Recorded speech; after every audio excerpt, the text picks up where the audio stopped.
En los Andes, a unos 4.000 metros de altura, los hombres del Calipso van a enfrentar los secretos del lago Titicaca. Nadie sabe lo que encierran esas aguas frías y hostiles. La leyenda dice que en su fondo yacen tesoros. Tras un silencio de varios siglos, cada piedra puede contar una historia y recordar las fabulosas civilizaciones que se han sucedido en sus orillas. Es un lago misterioso con fondos inexplorados, restos desconocidos, extraños animales.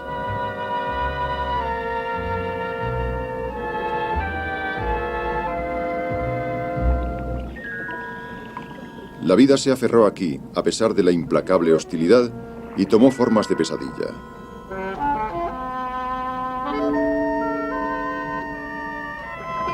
Incluso estos animales de la familia de los sapos tienen su secreto. No los hay mayores en el mundo. Los enigmas y leyendas cubren de embrujo las orillas del lago Titicaca. El mundo submarino.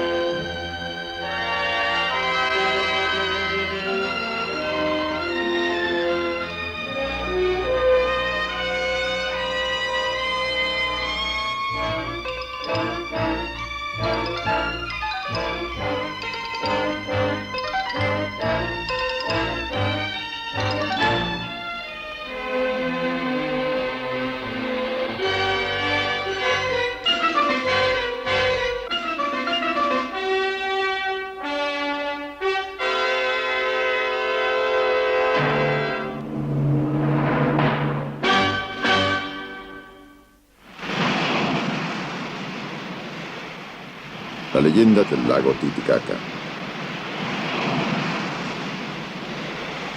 Hoy es 14 de agosto. En las agitadas aguas del Pacífico, un equipo de submarinistas explora un profundo arrecife. En la superficie, el Calipso es un juguete de la marea.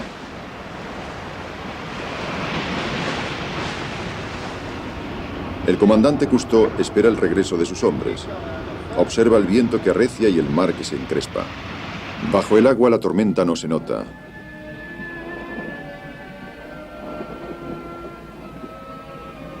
Las corrientes y la marea remueven el mar según ciclos regulares. Los habitantes del arrecife están familiarizados con estos ritmos.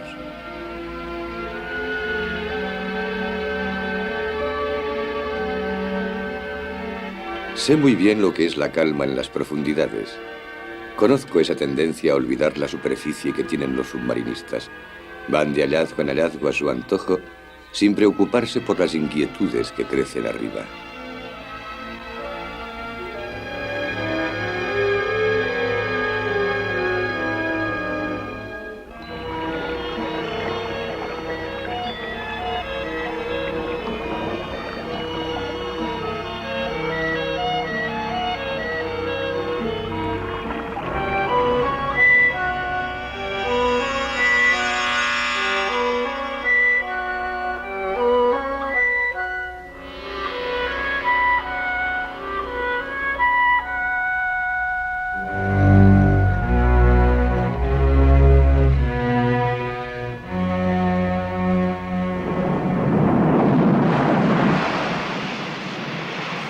Como sucede a menudo en la mala estación, el tiempo puede cambiar muy deprisa.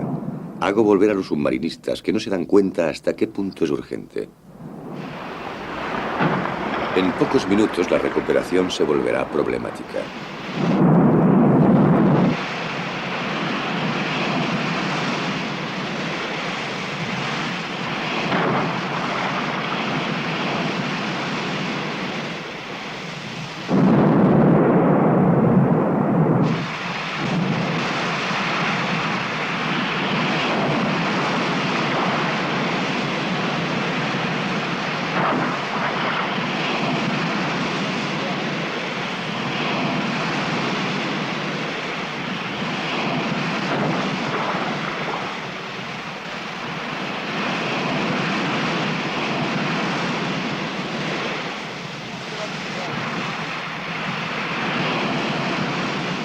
Gran contraste para mis compañeros que ahora se tambalean en el puente del Calipso, zarandeados por el bamboleo.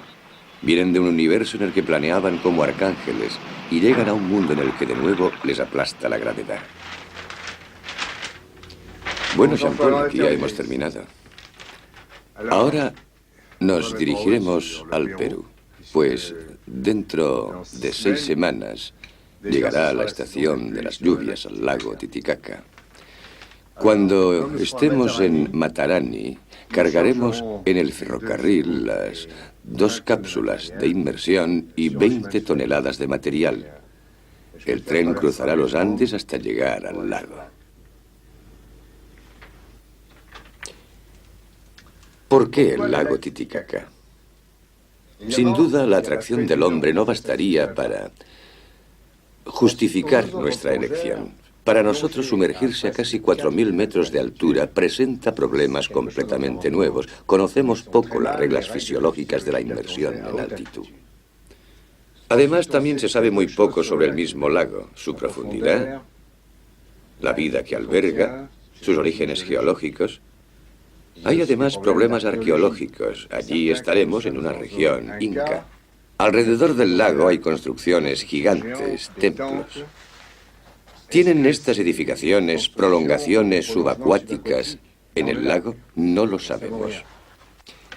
Razón por la cual vamos allá, para resolver problemas de fisiología, biología, geología y arqueología. Sin olvidar las leyendas. Se cuenta que los incas arrojaron al lago, cuando llegaron los españoles, toda clase de tesoros, objetos de oro de gran valor. ¿Quién sabe?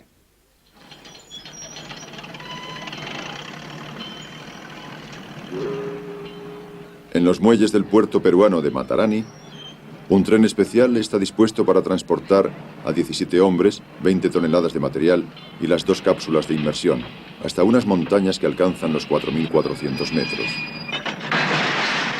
La tripulación que queda a bordo es muy limitada. Los demás abandonan el marco familiar del barco impacientes por emprender esta expedición terrestre. Dejamos a Zum a bordo, ya que tememos sus reacciones en un país en el que le acecharían incidentes de todas clases. Al salir ponemos el altímetro a 0. Por cada vuelta completa de esfera habremos ascendido 1000 metros. El tren sube por una abrupta pendiente. Salimos de la eterna niebla de la costa pacífica para acceder al sol que ya no nos abandonará. Hace más de 4 siglos que los infatigables españoles de la conquista, empujados por la fiebre del oro, cruzaron estas montañas. Proporcionaron a la corona española un montón de riquezas, pero al precio de indecibles infortunios.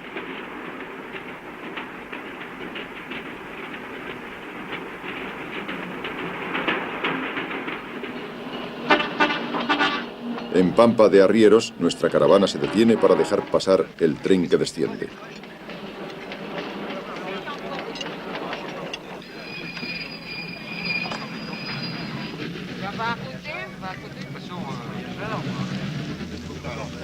Miramos a los indios aymarás, que a su vez nos miran.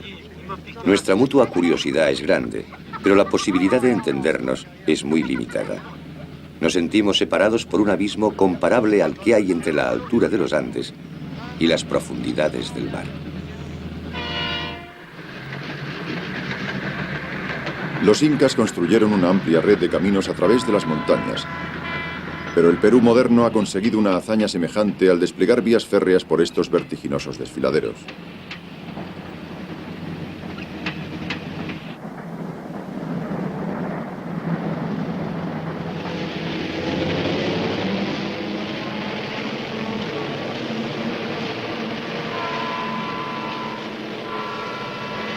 Los submarinistas sienten frío. Han permanecido sentados viendo pasar el paisaje. Sin embargo, han podido darse cuenta de que gestos sencillos, como caminar o agacharse, provocan vahidos. Aún no están aclimatados a la altura. Crucero Alto, simple estación para maniobras de agujas, es el punto más alto del viaje, 4.476 metros, casi la altura del Mont Blanc. Desde aquí la expedición descenderá algunos centenares de metros hasta el mismo lago, a 3.800 metros.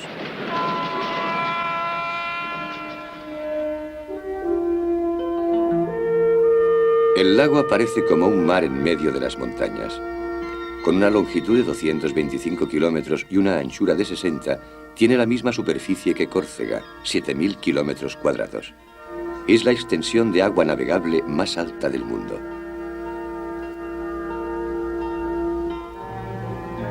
A algunos kilómetros de las orillas del lago, en Tiahuanaco, se levantan las ruinas de una metrópoli religiosa. Los arqueólogos han podido distinguir en esas piedras las huellas de 5 civilizaciones, todas anteriores a los incas. Una gran parte de las obras de arte y de las construcciones que se les atribuye fueron, de hecho, obra de varios pueblos a los que sucedieron. Como los romanos, los incas se encuentran en el primer lugar de la historia, ya que supieron conquistar y organizar sus conquistas. Sin embargo, ninguna de estas civilizaciones precolombinas inventó la menor forma de escritura, y para recordar su pasado solo nos quedan algunas piedras esculpidas, esparcidas por una naturaleza hostil. El lago Titicaca es compartido por Perú y Bolivia. Saliendo del puerto peruano de Puno, en el lago, la expedición se dirige hacia la ciudad de Copacabana, en Bolivia. Será la base de operaciones.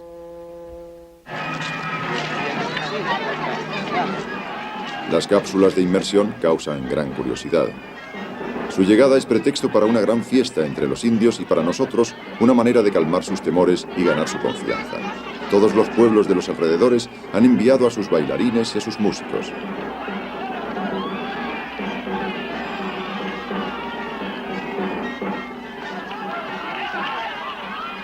Ritos paganos y ceremonias cristianas se confunden.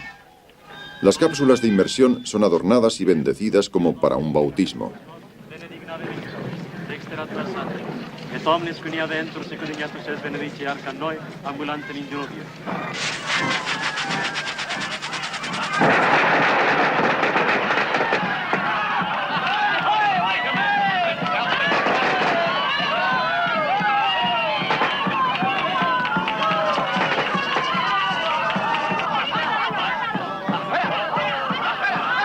Las vestimentas de los indios para esta ceremonia son las que utilizan en las grandes fiestas.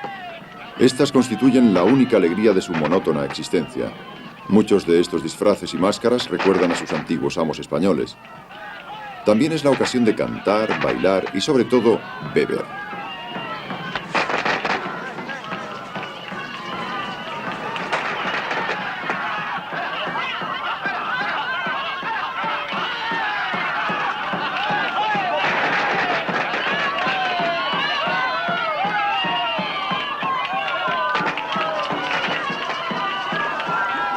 Por muy impaciente que esté de comenzar el trabajo, el equipo del Calipso no tiene ninguna intención de interrumpir la fiesta. Todos los ritos que preceden a la simbólica inmersión de las cápsulas deben realizarse.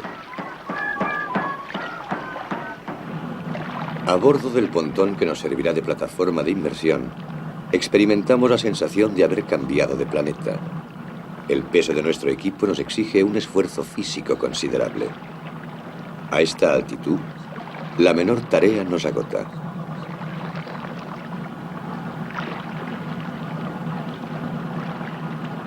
El lago parece inmenso. Nuestros temores con relación a la inmersión en altura no hacen más que crecer.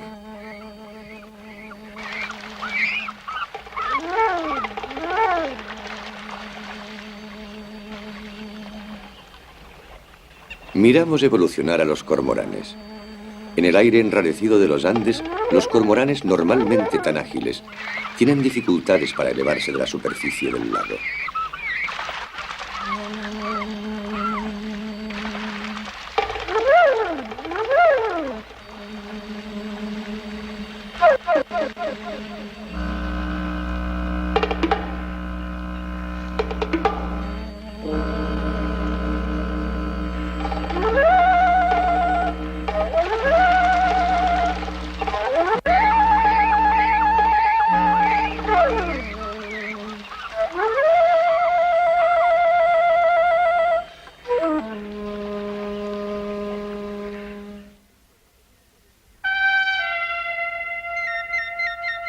En la punta de la península de Copacabana se elevan las islas sagradas del Sol y de la Luna.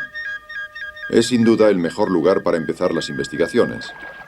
Aunque la temperatura externa no supera los 10 grados, Cousteau encuentra que los efectos del sol son más intensos en este aire enrarecido. Hoy el sol aprieta, ¿eh? Buen día, ¿eh? El lago Titicaca se encuentra en una hoya excavada por los glaciares. Su nivel ha variado en cada glaciación e incluso en la época histórica. Hoy en día crece lentamente. Es posible que las ruinas en las islas sagradas hayan quedado sumergidas. Cousteau explora la orilla en busca de antiguas construcciones que podrían prolongarse bajo el agua.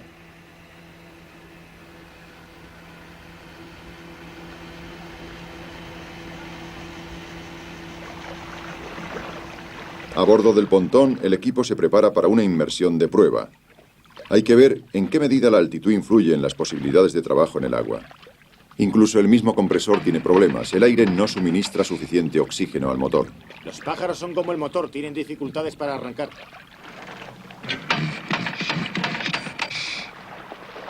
El doctor ha encontrado una solución: alimentar el carburador con una botella de oxígeno puro.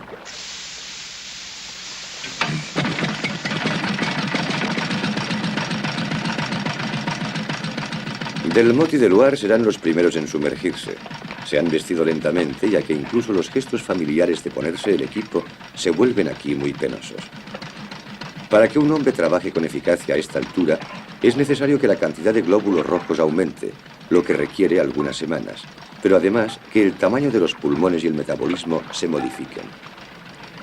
El cuerpo humano no se adapta completamente a semejantes condiciones, sino al cabo de al menos 3 generaciones. Queremos filmar esta inmersión inicial para controlar las reacciones de los submarinistas. Incluso tememos que nuestros amigos pierdan el conocimiento, agotados por falta de oxígeno. De hecho, la presión que reina bajo el agua les ayuda. En la superficie, la presión atmosférica es aproximadamente la mitad de la que hay a nivel del mar. Los pulmones, en cada inspiración, solo reciben la mitad de su ración normal de oxígeno. A una profundidad de 4,5 metros, el aire proporcionado por el expansor alcanza de nuevo la presión de una atmósfera. La dosis de oxígeno vuelve a ser la habitual. De este modo, mientras descienden lentamente, los submarinistas experimentan un inesperado bienestar. Una inmensa pradera de un verde intenso se extiende en las profundidades hasta el límite de la vista. A esta altura, la atmósfera está muy enrarecida y es muy seca, la luz intensa. Los rayos del sol penetran profundamente en el lago y favorecen la fotosíntesis y, por lo tanto, la vegetación acuática.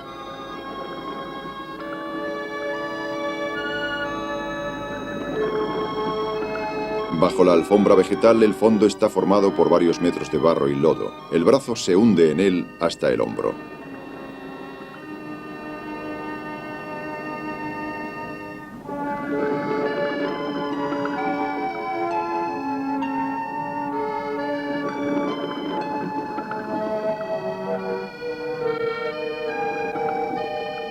El lago tiene fama de ser rico en peces.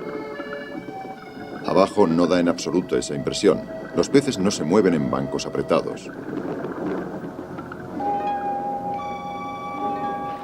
Una vez llegamos a la superficie, estamos de nuevo expuestos al cansancio de la altitud. Investigamos un nuevo terreno, la inmersión en alta montaña. Tiene sus reglas particulares que nuestros fisiologistas definieron teóricamente en Marsella, pero que debemos comprobar en la práctica. Tras una profunda inmersión y para evitar accidentes de descompresión, es necesario marcar tiempos de espera antes de llegar a la superficie. En el mar, estos descansos se hacen a 6 metros y de nuevo a 3 metros de profundidad. Aquí en altura hemos calculado que hay que hacer esos descansos más próximos a la superficie, a 3,60 metros y a 1,80 m.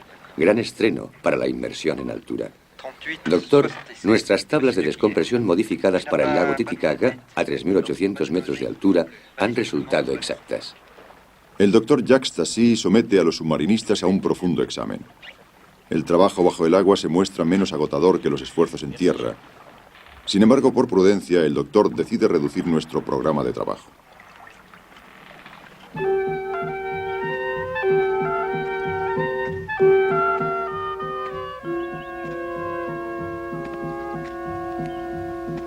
La Isla del Sol y la Isla de la Luna parecen haber tenido un papel primordial en la vida religiosa y civil de los incas. La Isla del Sol está cubierta de restos antiguos. En la Isla de la Luna se encuentra el templo de las vírgenes vestales. El equipo de Calypso determina las dimensiones exactas del templo. Frédéric Dumas, nuestro especialista en arqueología submarina, se maravilla de la técnica de la construcción. Estos bloques de piedra con múltiples ángulos encajan con tal precisión que una hoja de afeitar no se puede introducir entre ellos.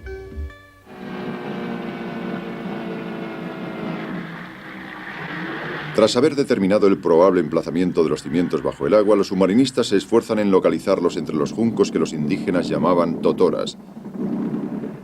La zodia, que evoluciona con creciente dificultad, las cañas se enredan en la hélice.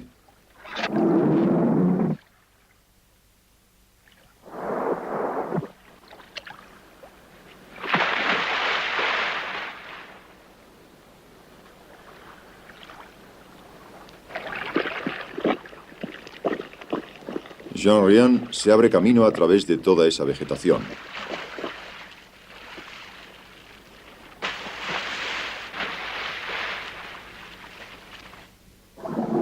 Busca un paso. Avanza trabajosamente por la jungla acuática que amenaza con aprisionarle. La abundancia de totoras proporcionó a los indios el material ideal para el único medio de transporte que conocen. Desde siempre utilizaron piraguas hechas de totoras atadas, cuyo calado es de algunos centímetros y permiten navegar entre las cañas.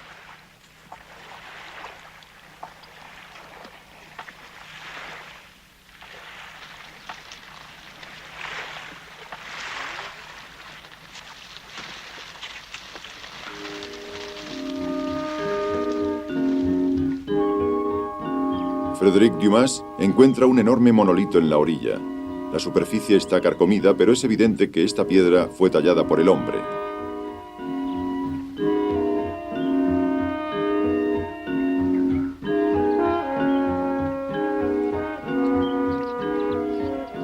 Otras piedras talladas llevan a Dumas hasta una serpiente esculpida de ojos salientes. Es una cobra, una serpiente de anteojos muy reconocible. ¿Qué hace en estas montañas la imagen de esta serpiente de tierras cálidas?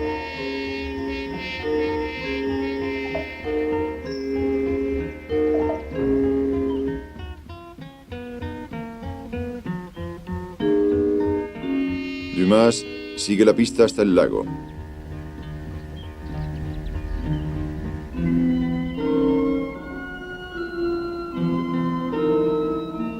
Los muros son la prolongación de las construcciones descubiertas en la orilla.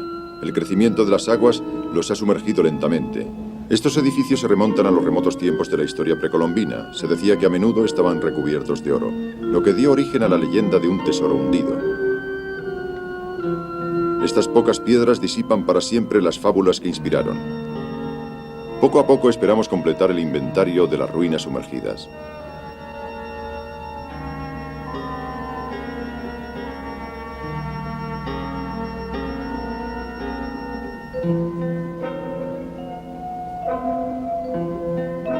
Aquí están, por fin, los cimientos o la prolongación de los muros en el lago Titicaca. Quizá estos muros rodeaban antaño el templo del dios Sol. Quizá las risas de las favoritas del Inca resonaron aquí antes de que la llegada de los conquistadores apagara su alegría. Quizá también bajo las rocas y el barro duermen los secretos que quedan por descubrir.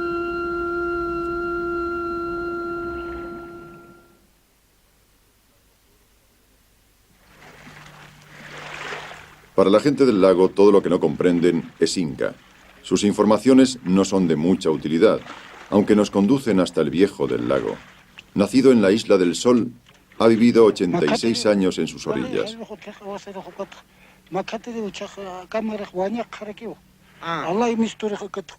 Mientras masca hojas de coca, nos habla de un túnel que unía el lago con Cuzco, la antigua capital de los incas. Un túnel tanto bajo el lago como bajo tierra y que tendría una longitud de 320 kilómetros. Ya nos habían contado esto. También nos dijeron que existía una cadena de oro de 10 o 15 kilómetros de largo que unía bajo el agua la Isla del Sol y la Isla de la Luna. ¿Qué puede haber de cierto en ello?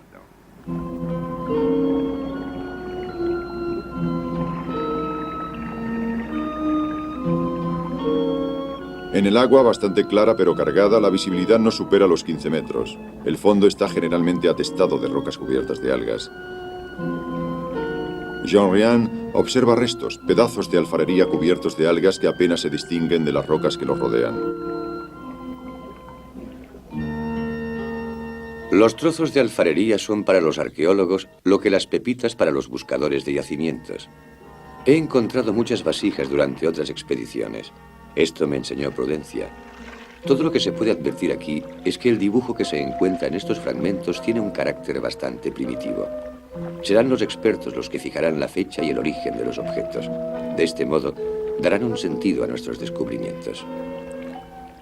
Los objetos cotidianos ofrecen a menudo una mejor imagen del pasado que las joyas enterradas en las tumbas reales.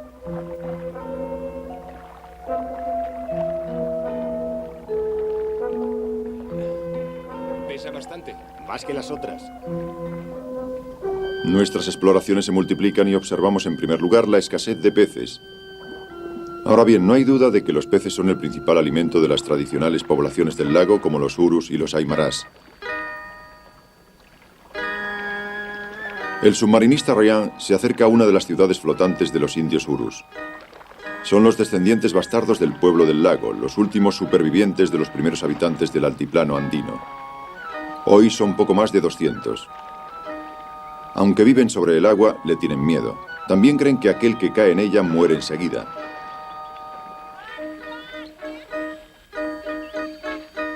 Pero Ryan consigue finalmente subir a bordo de la isla flotante.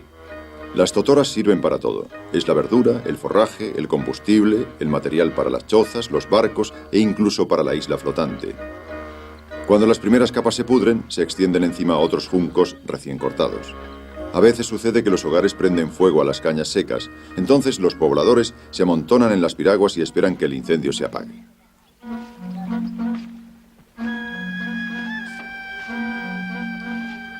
Para un pueblo arisco y supersticioso, Ryan representa el mundo incomprensible de la sociedad moderna. Hasta ahora los indios urus no querían que se les fotografiara, pues según una creencia extendida entre muchos pueblos, el aparato fotográfico arrebata el alma al mismo tiempo que toma la imagen.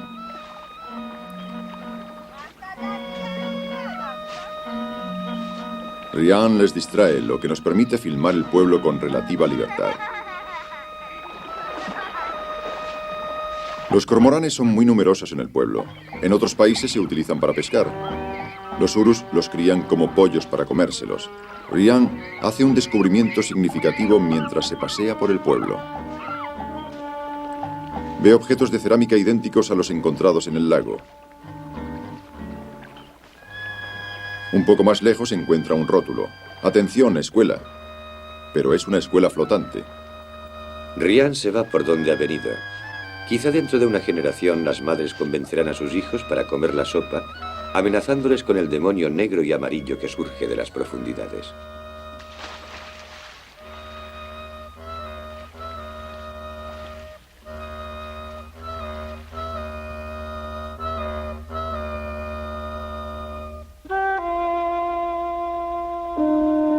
Una tras otra, las civilizaciones florecieron aquí antes de desaparecer. Dejaron muchos enigmas.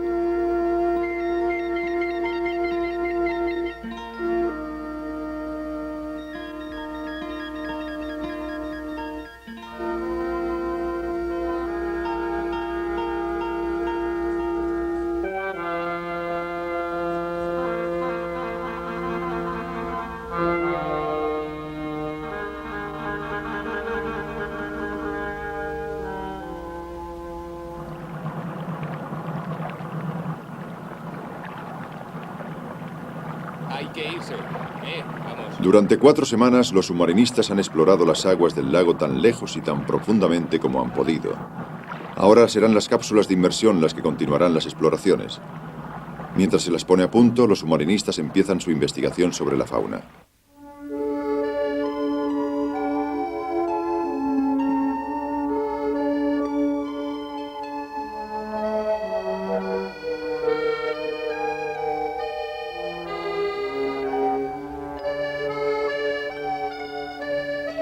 Las tormentas son frecuentes en el lago. Descubrimos los restos de un pequeño vapor y en él un sapo.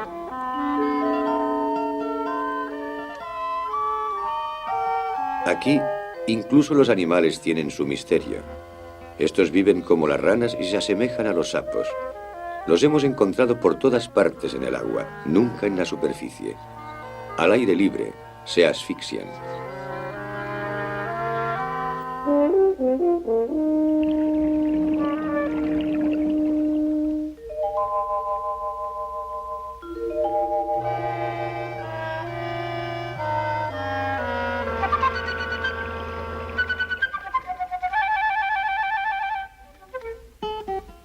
Respondiendo al nombre científico y bárbaro de Telmatobius culeus, estos sapos son únicos en el mundo por su tamaño y por su comportamiento.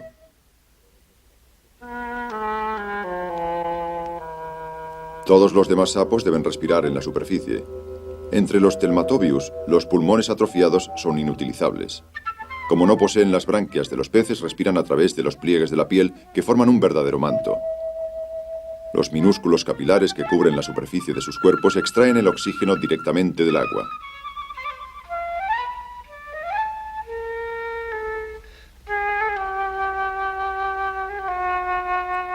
¿Qué es lo que llevó a nuestros amigos los sapos a vivir bajo el agua? Sin duda, el aire enrarecido de los Andes, que no les proporcionaba suficiente oxígeno. Mientras su tamaño se incrementaba, sus pulmones se atrofiaban poco a poco, por lo que comenzaron a respirar por la piel. Los sapos pasan la mayor parte de su existencia posados en el fondo del lago. Sumergidos y mudos para siempre, no croan. Los submarinistas del Calipso tuvieron la suerte de sorprender su danza amorosa.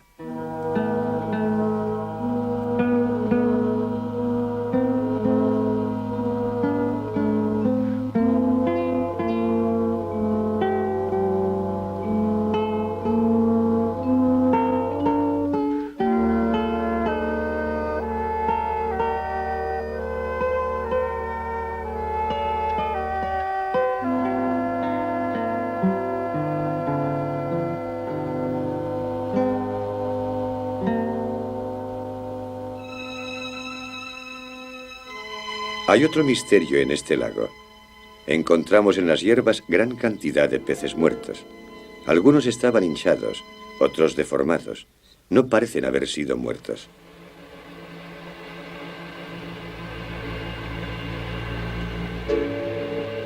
Los sapos se alimentan sobre todo de insectos acuáticos y de pequeños moluscos. No atacarían peces de este tamaño. En cuanto a los numerosos pájaros de las orillas del lago, se tragan la presa. No son ellos, pues, el origen de semejante matanza de peces. Para resolver este nuevo enigma, recogemos unos especímenes que serán enviados al Instituto Oceanográfico de Mónaco para ser disecados y analizados.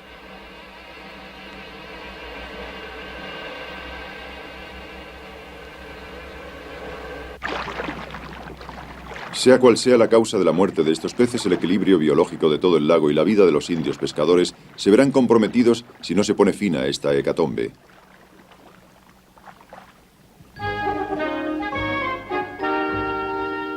La increíble cantidad de sapos que hemos visto nos induce a intentar un cálculo de su población total en el lago.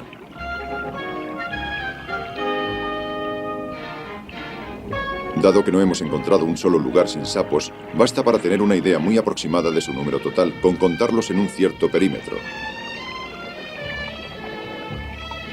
Un equipo delimita con boyas y cintas una zona de 1000 metros cuadrados. Los hombres recogerán todos los sapos dentro de este perímetro. Los contaremos y haciendo un sencillo cálculo tendremos al menos una idea de la cantidad de sapos que hay en el lago.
Si se les deja mucho tiempo fuera del agua, los sapos mueren como los peces. Felizmente, el recuento va deprisa.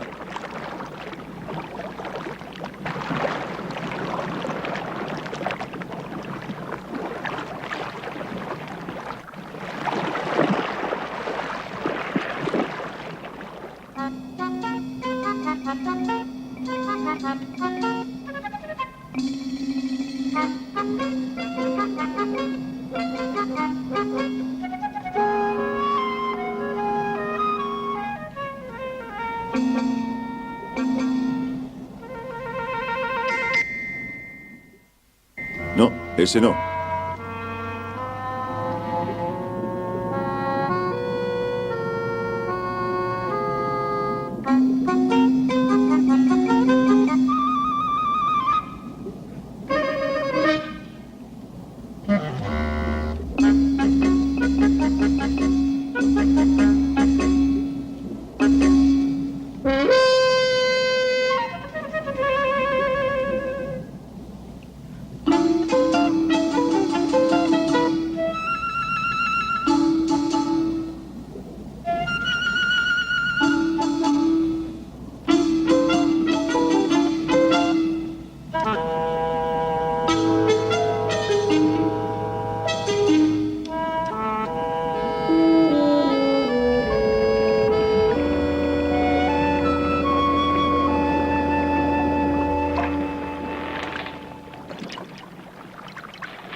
Las dimensiones del animal son sorprendentes. Completamente estirado mide cerca de 50 centímetros.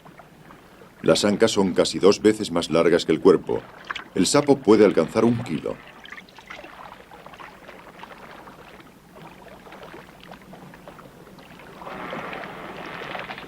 Se eligen algunos especímenes para enviarlos al Instituto Oceanográfico de Mónaco para un estudio más profundo.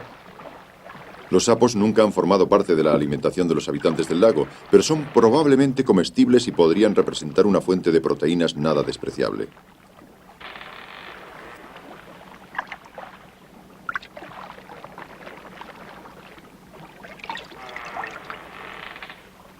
Cada sapo ostenta señales distintivas, dibujos, manchas que difieren y colores que van del amarillo al marrón oscuro. Una vez terminado el recuento, los sapos son puestos en libertad. La población total del lago Titicaca puede estimarse en 1000 millones de sapos.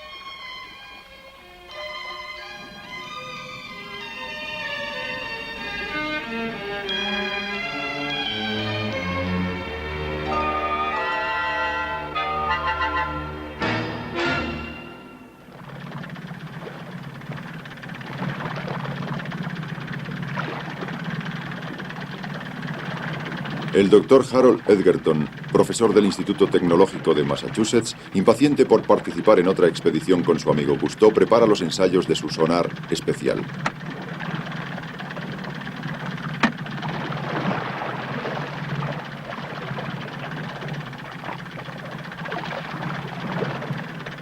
Es una sonda perfeccionada cuya señal acústica indica no solo la profundidad, sino también la naturaleza del fondo, lodo, arena o roca.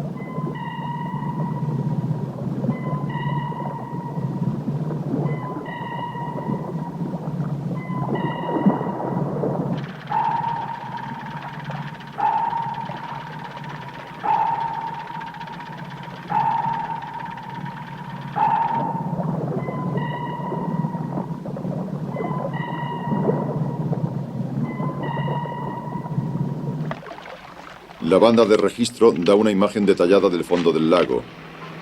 La profundidad máxima medida es de 370 metros.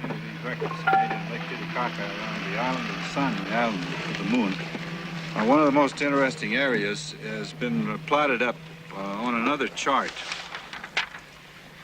which shows Sun Island, the main island of Copacabana. This map is... El doctor Edgerton comenta con Falcó los gráficos del fondo del lago alrededor de las islas del Sol y de la Luna. La región más interesante ha aparecido en esos perfiles. Entre 2 dorsales rocosas, dice, existe una cuenca de sedimentación a 120 metros de profundidad. Valdría la pena hacer una inmersión allí con las cápsulas. Del fondo plano emergen abruptos acantilados que probablemente sería interesante observar. Además, los eventuales tesoros tirados en el lago tienen muchas posibilidades de haberse reunido en esta llanura.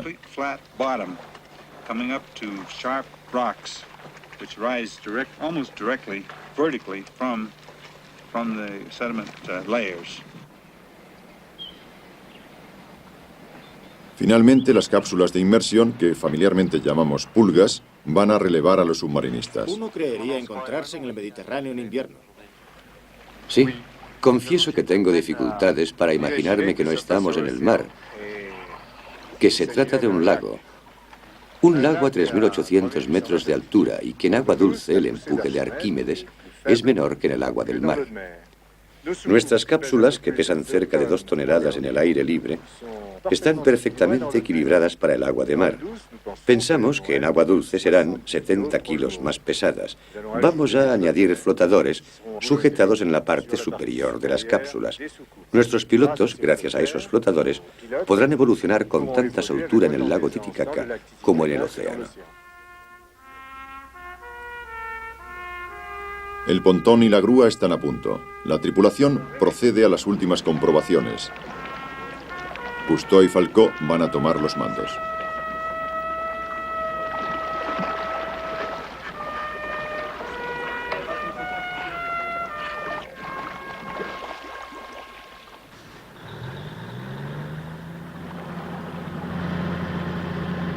¿Cuál es la pregunta? Está todo en orden. Ya podéis bajarlo.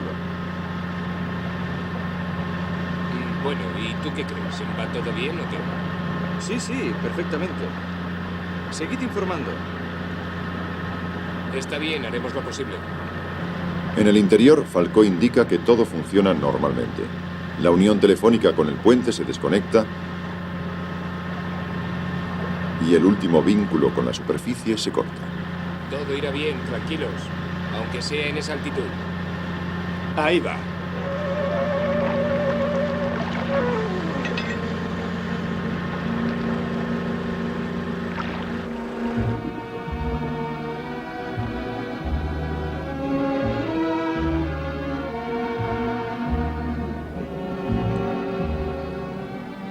Un submarinista acompaña las cápsulas hasta los 30 metros para asegurarse de que no han sufrido mucho durante su largo viaje a través de los Andes. Cousteau y Falcó, con los faros, le dicen hasta luego.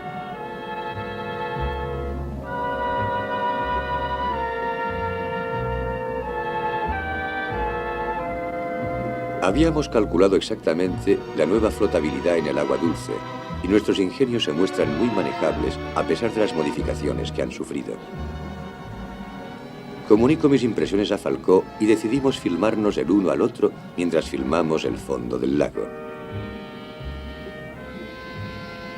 Nos sentimos menos desconcertados en nuestros submarinos miniatura, rodeados de los instrumentos familiares de a bordo, que ante la desolación de los Andes. Las cápsulas, propulsadas y dirigidas por reacción gracias a las toberas orientables, maniobran con precisión. Cada una lleva 2 cámaras para filmar de cerca y de lejos. Estos pequeños submarinos, capaces de descender hasta los 600 metros, abren nuevos terrenos de exploración.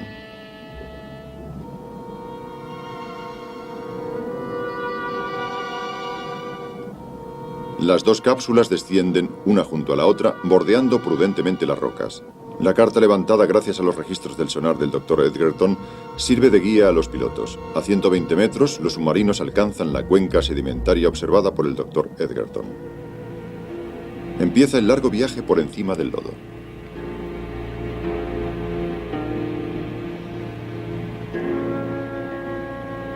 Falcó y yo intercambiamos nuestras impresiones mediante el teléfono sonar. Instintivamente nos referimos sin cesar a nuestras experiencias submarinas. El agua del lago es casi tan clara como el agua de alta mar. El plancton de agua dulce apenas nos parece menos abundante.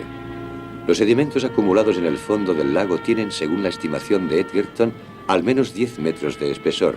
Falcó y yo experimentamos una gran emoción ante un espectáculo que el hombre jamás ha contemplado. El fondo de este lago ha permanecido hasta ahora más secreto que la superficie de la Luna.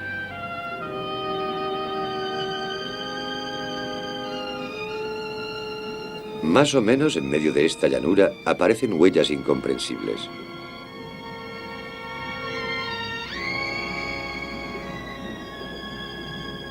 Enseguida, nuestros dos submarinos dan media vuelta para seguir esos zigzags.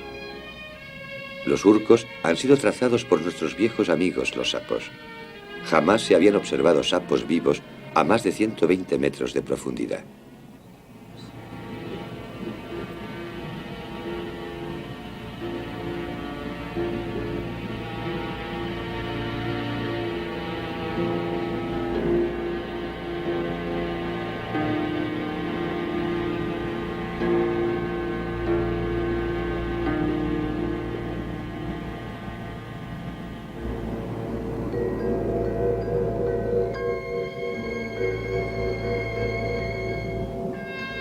Las cápsulas han cruzado esta llanura sedimentaria y acaban de llegar a la arista rocosa observada por el sonar. Es bastante semejante a una columna vertebral gigante.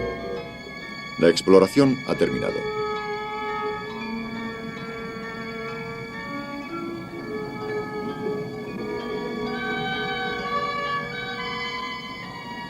A una señal dada por Cousteau, los submarinos ascienden dejando desaparecer en el fondo del lago las leyendas sobre los incas y sus tesoros.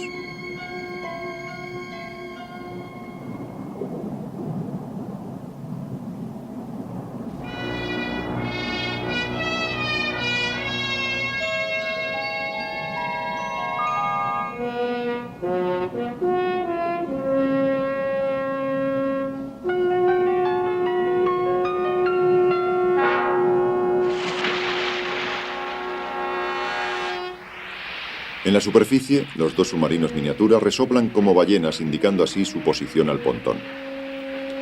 Esta imagen final de nuestra expedición reúne las cápsulas de inmersión junto a las canoas de junco de los indios.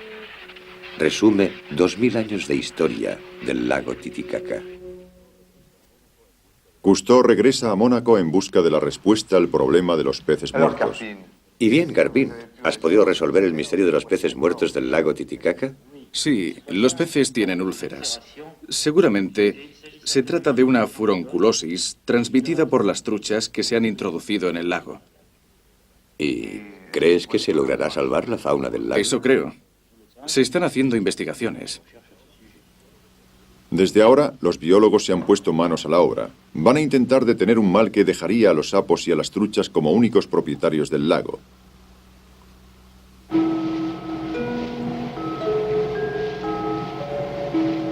El Calypso vuelve a alta mar. Los submarinistas se encuentran a bordo como en su casa. En el puente, dos piraguas indias destinadas a un museo de California. El viento del mar dispersa el polvo de los imperios desaparecidos.